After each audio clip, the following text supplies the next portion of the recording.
So I'm out here about to meet KYCC. One of these gentlemen's name's Miles.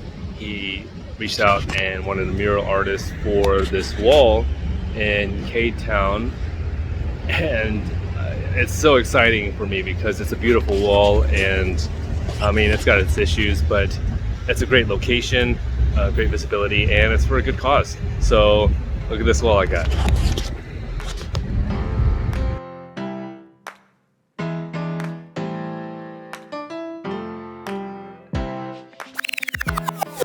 Okay, I'm here at Vermont and in between San Marino Street and Olympic.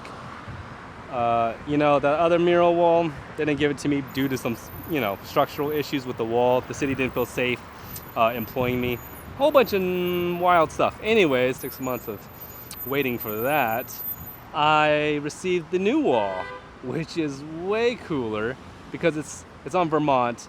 And it's like in direct traffic area, and it's roughly the same exact size, but I don't need a lift. I could just use the ladder on the second level and the first level. Oh, what am I talking about? This is what I'm talking about. That right there, that's the wall. So that's about 16 feet high there. I think that's about 10 feet there, about 70 something feet that way, 60 something feet that way, and then there's a sidewall here that I'll be painting, which is great. The issues of this wall, though, are the sidewalk. It's a lot of high traffic right there. People are gonna have to bypass with me and a ladder and stuff. That's gonna be a little annoying. That and the fact all this pollution and car fumes are gonna be blowing up into the air, which means I might have to do most of my work at evening and early morning or just at night and get some floodlights to help paint it. But yeah, that's the wall. It's on Vermont. It's at a restaurant called the Chinese restaurant Dragon. So hopefully Santo there won't get pissed off that I'm about to cover up all his stuff, but hopefully he or she will enjoy the new art that's coming to Vermont. But that's it, guys. So about 6 months into my mural gig, they told me I couldn't have the other one. Now I have this one, and then 6 months later we're here. So that's almost I think it's almost actually more than a year I've been waiting to do this gig. And actually I'm still waiting. While I'm recording, I'm still waiting for the approval from the city to allow me the date and time to paint this thing. We already had the meeting with the city, with the community on Zoom to see if anyone objected to my design, which I'm going to show you shortly.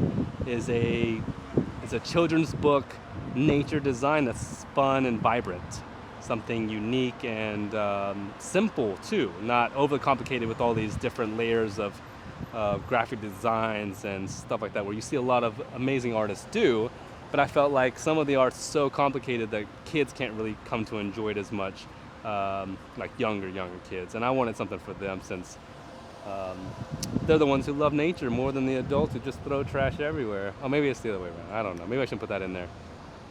If any of you guys are free to come out when I do this, stay up to date. Come out and paint with me. I'm going to kind of design it to where it's like paint by numbers on the lower part, and on the top part it's just going to be normal painting. I just got to take care of it. It's going to be mixed between acrylic paints and spray cans, depending on the effect that I need to get done. But yeah, that's the wall, and I'm ready to start designing. Let's do it. Okay, so before we get started, I want to show the process of kind of like what I was doing to kind of prepare for this mural. I haven't done anything this large, and I hadn't done acrylics and spray cans in a while, so I needed practice. I went to Lowe's and actually picked up some few 2x4s and some plywood, put this thing together real small so that way it fit in my garage area, and just started practicing. I think it's very important to always practice if you haven't done the material, especially for clients. I don't want to get there on the first day and then be like, what are you doing? I'm like, I don't know. So I built this thing out, which I'm about to show you. I used a doodle grid for the first time, very small doodle grid, and then I applied this drawing here, which is a drawing that I was kind of going for the original concept, but I didn't end up doing this because of the people in it. I wanted to stay away from humans, just because today's culture, I don't have time for all that. I wanted to do something more playful for kids anyway, so I went with the animals, which, in fact, this is the actual drawing right here. I got it printed out through a website, and this looks amazing. This is bad to the bone, right? This is cool. Either way, I enjoyed it, creating it. But yeah. So let me show you kind of the process. I didn't finish the painting on the big plywood. I apologize, but yeah. So this is, just watch. You'll get it. You'll see, and then I'll show you the final drawing. So now I'm attaching another 2x4 going down, so that way this can kind of lay flat, so I can lift this up and put it underneath this space. So you can see here that I finished building it, and it fits right underneath my garage closet. But yeah, it's just sitting on 2x4s and really cheaply made. Not super difficult architecture of any kind. I think I spent about $40 for all of this, but this will be my wall that I will continue to sand down and repaint. So here I'm just going through Procreate, kind of drafting up the first idea that I wanted for this mural, but you know, obviously I didn't use it. I just kind of winged it, just started going at it, using primary colors to color it in and have fun. I like the angle of this tree. This tree was actually from my neighborhood, and I took a photo of it to kind of replicate it.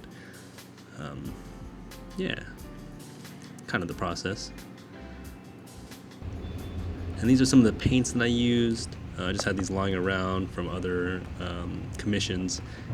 And the whole point of this was just to get my hands used to dealing with paint again, knowing how to conserve, how to blend colors, and just get the right match of color for each one.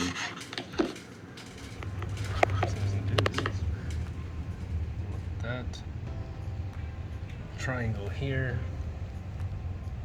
that's where the leg's going to go. Okay, so my battery died on my action camera, and now I'm just going to be using my phone for a second to record this. Anyways, we have a lot of work to do, as you can see here. But you know what? It's coming together. It's nighttime, as you can see. But this is what I have. The mural, obviously, it's very rough. Nothing's blended. I'd like down here I did a little bit more effort to get these colors a little bit more vibrant and whatnot. Of course, it doesn't look like much because I don't have the other colors around it. But hopefully we'll get a little bit of more realistic look down there and get more fun up there. So I've been painting for a while now. Just trying to get this color on. And as you can see, I'm just trying to lay the background and have no details really.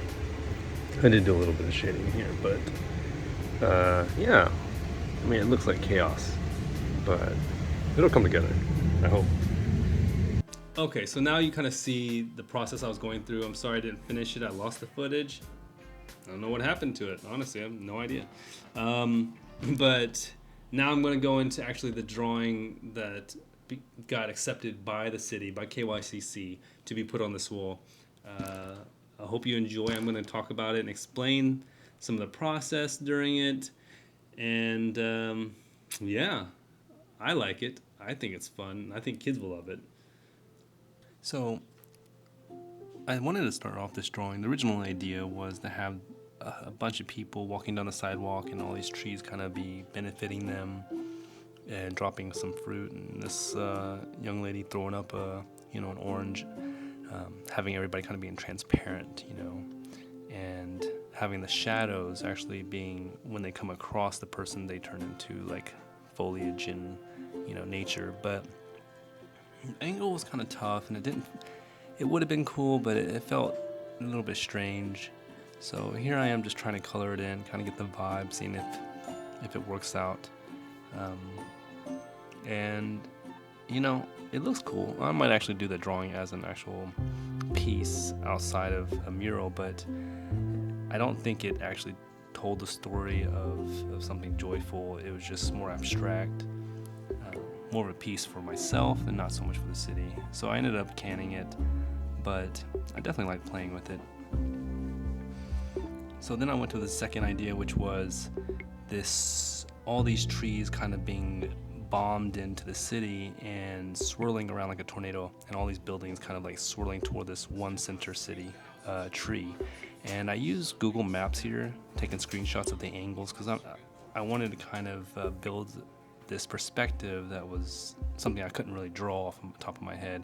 I'm not that great at perspective, so here's a little hack, guys. Yeah, just put the lines in there and then use Google Maps, and hey, you get some cool stuff. I went in and started drawing and tracing the outlines of the buildings. As you can see, some of the buildings are all goofy, but it was fine because this was supposed to be playful and the buildings were supposed to be abstract a little bit anyways.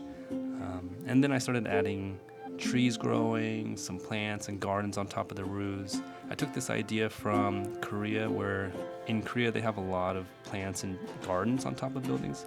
They sent me this PDF of all these things. They've got showing the before and after of planting trees, left to right, contrasting healthy and unhealthy communities. Taglines: plant the seeds of a healthy community. Trees benefit growing and falling down, stuff like that.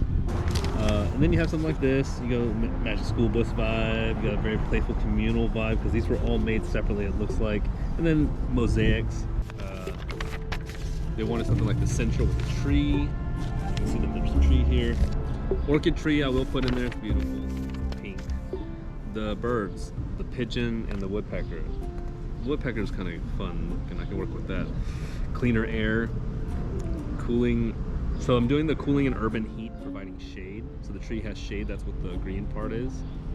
And all the orange parts are going to be where the sun's kind of hitting and making it hot. So here I'm starting to draw out the animals that I want to put into this. Animals that I know from the city, you know, raccoons, possums. Okay, there's no bears and foxes, but I like bears and foxes. So the whole idea was to have a children's book tear out, where one part of it looks torn out, and that's the tree, and everything underneath the tree is green foliage and the blues and cool tones representing, you know, a cooler city. And then everything outside would be an orange and hot, kind of just feeling really heavy with the heat. And so here's the drawing, the sketch out on my paper. I'll take Procreate, take a photo of it, and then start outlining it here, which is always fun to outline with thick black lines, and I totally enjoy that.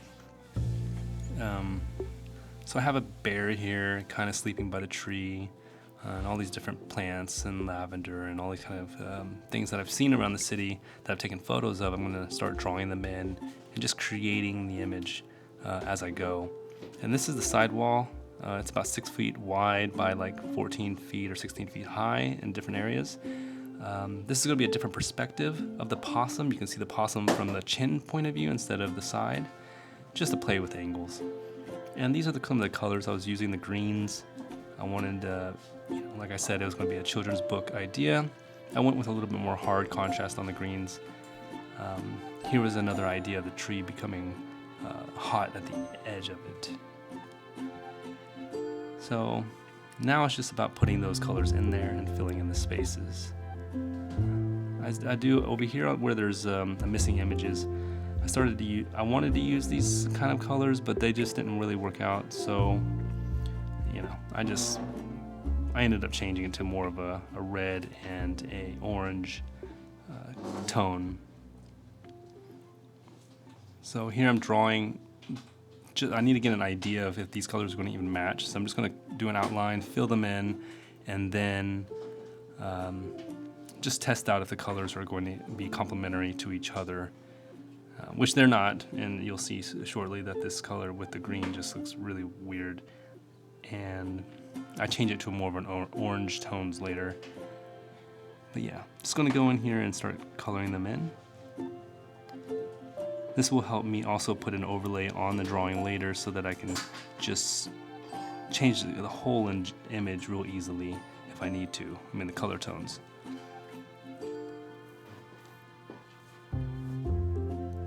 I like to use brighter colors and not the darker colors of green and this red color or this fuchsia, whatever this is, because when you put an overlay, if if it's too dark, then you really lose.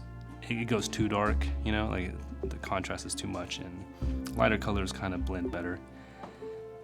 So now that I've done that, tested it, now I'm just starting to draw the woodpecker. Not one of my favorite things to draw birds, just because feathers are tough and they're tedious. But I took a reference from Pinterest and just started going at it, and yeah, it came out all right. Originally, the woodpecker was pecking a building and just kind of breaking its beak on it. But then I thought, man, if a woodpecker was to fly by and saw that, I don't want to promote it to, you know, drill its beak into concrete. That's just, it's not good, you know. It's not good for the animals.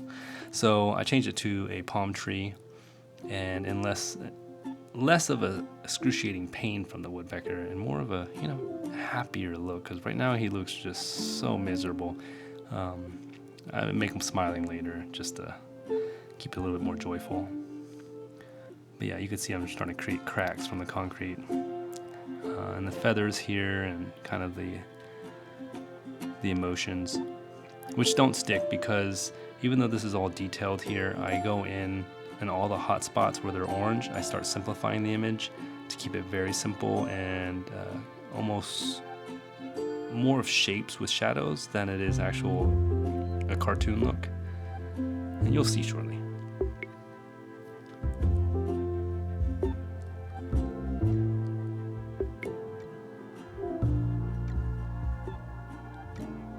You know, I always enjoyed though the bird drawings that are in those kind of old classic books where the bird's very uniquely colored in with color pencils, you know.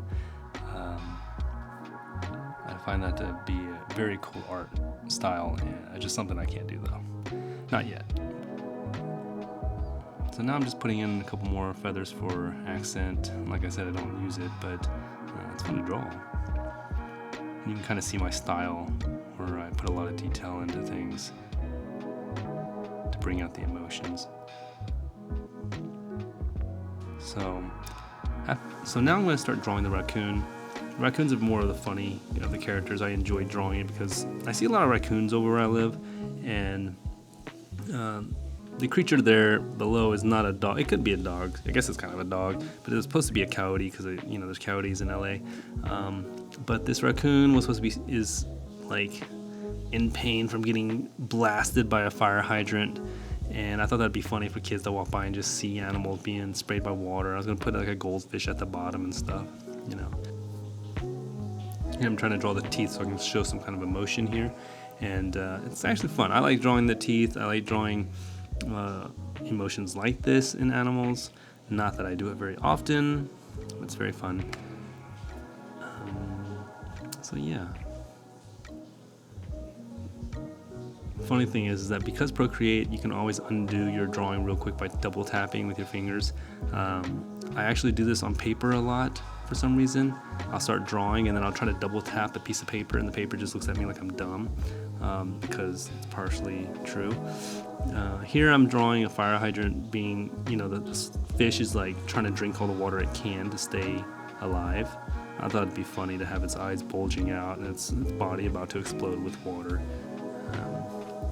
I mean, I think if I was a kid and I saw this, I would laugh, so that's kind of where I'm going with this piece. Humor, joy, a little bit of just some simple, you know, imagery. And I didn't want to really go with this whole image within an image within an image being very, I don't even know how to explain it. It's like translucent images on top of each other overlaid. You see a lot of graphic design doing that because it's really cool. It looks cool. But it's, you know, it's just not the vibe I was going. And here I'm doing the possum. Possum is goofy looking, of course, and the head is going to be in the heat where the nose and the body is going to be in the shade. And even though, like I said, I'm drawing these details, you'll see that I'm going to cut those details right out and just go with more of a simple look.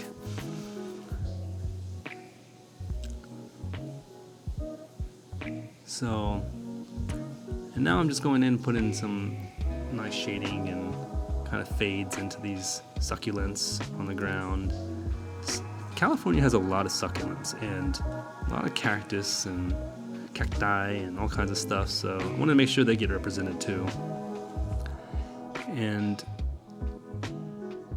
I may actually change this up a little bit where the buildings aren't so detailed. I might actually make them more simplified and then put more foliage in there and more nature, trees and flowers and stuff.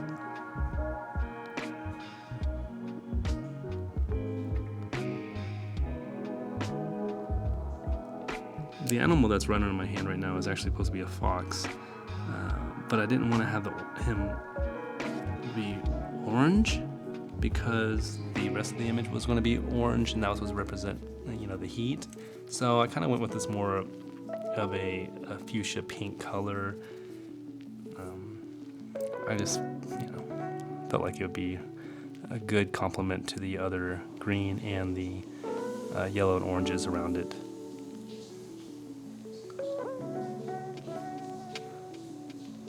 A lot of my drawings I like to hide a lot of hidden images. So like back there you can see a hippo by trees, this hummingbird, and I'm going to throw in a lot of insects around here that people won't realize until they get up close. And I always find that to be fun. I think I took that when I was little. I used to love Where's Waldo books, and I always just thought it was funny if I could just hide little images that people wouldn't even know unless they were bored out of their mind just searching or looking through it and they found it, Here you can see the overlay on top of the image. It's a purple, and I did that mainly so I can have contrast of color, so I can erase it, clean up the lines around it. It'll eventually turn it back to green, right? Well, there you go. And so on this part right here by this tree, this palm tree, I'm going to be putting in my signature, XO Choco Lamb. And this is my signature for most of my murals. What does it mean? What does XO Choco Lamb mean? Well, you'll never know. You'll never know. I'll explain it in one video one day, or maybe I won't. Maybe that's the mystery. Who knows? Here on the sidewall, I have no idea what the actual design, where the concrete begins and ends, because it's like this weird hump where they built it all weird and wrong, and it goes up in a weird shape. So I'm just guessing, And here the overlay was green, right? But I wanted those heat waves to kind of turn into these green waves. It didn't work out. It looked tacky, and I ended up not using. You'll see that I try to lower the opacity here to kind of see what it would look like, but it just didn't really come through the way I wanted. So I just went with a plain color and actually had everything colorful underneath and not so green. Kind of looks cool though, right here. A lot of this kind of work is playing. It's a lot of play. It's just testing and testing and testing. And, people think that you just have these ideas and they just come together. And sometimes they do, I guess, but never for me. Nope. Most of the time for me, I am just playing with all these different styles to see which one, strikes a chord in me and I want to stick with. So now I'm coloring in the orange part. I found an orange that I liked, and I'm going to clean up the lines around the trees, and then I've made all the characters simplified shapes like I said I was going to do. And in order to do that, I just outlined each one and then selected each one, and then got the soft brush and just faded around it to build shapes, right? That way it felt like the sun was coming from a direction and creating light on one side and then shadows on the other. Using the selection tool, it's much easier because you can select areas without affecting other areas, and you can just use that soft brush real gently to create those divisions in shapes and colors. All this work to detail these creatures and didn't even use it. This actually looks a lot better and it's much more playful. Going into each and every single one of these plants and coloring in was, time consuming for sure. But it turned out quite well. I'm going to be adding more probably this week, just because I want to change a few things, but not too drastic. Now, is there really a flower that looks like that? Probably. have I seen it now? But I made it here. So yeah, that's it. This is the drawing, guys. It's simple. It's pretty. I did add some tears along the lines where it looks like paper tears. Here you can see where the different angles of the possum are. And it's just, a fun little perspective change that people might or might not notice. You can see that I've made the fox more of that fuchsia color, a pinkish to match the bottom part of this tree and parts of the back of the city. And the bear here actually is going to be more brown and more colorful, and a lot of these things are a little bit more colorful. This was just to get the tones and the vibe of it. And I eventually put little insects flying around, floating around, doing stuff, and there'll be a lot more in the final image. Man, look at that me, forgetting to color that in. So here's the coyote, and the goldfish, the raccoon, and the woodpecker. And here's me tagging up my own image with my tag. I thought that'd be kind of funny to put it on the building that I tag something. But yeah, I hope you guys enjoyed this, because this was a very fun little project for me to draw. Not little, very big. It has a lot going on, and hopefully this is one of those murals that stays on the wall in Vermont for the next 10 years, because I really enjoyed this piece. It's going to be quite something to actually paint, if not maybe difficult at points, but not impossible. And I have a good friend who hopefully will be joining me. But there it is. Hey, look, there's my signature, XO Choco Lamb. Look at that. So yeah, that's it. That's the process, creating this mural. Okay, so that's it, everybody. Thank you for watching. If you enjoyed it, please press that like button and subscribe. Yeah, so hopefully next month I'll be painting this in Vermont area, and let's just, cross my fingers that it actually comes through. I hope you enjoy, and I will see you guys next time.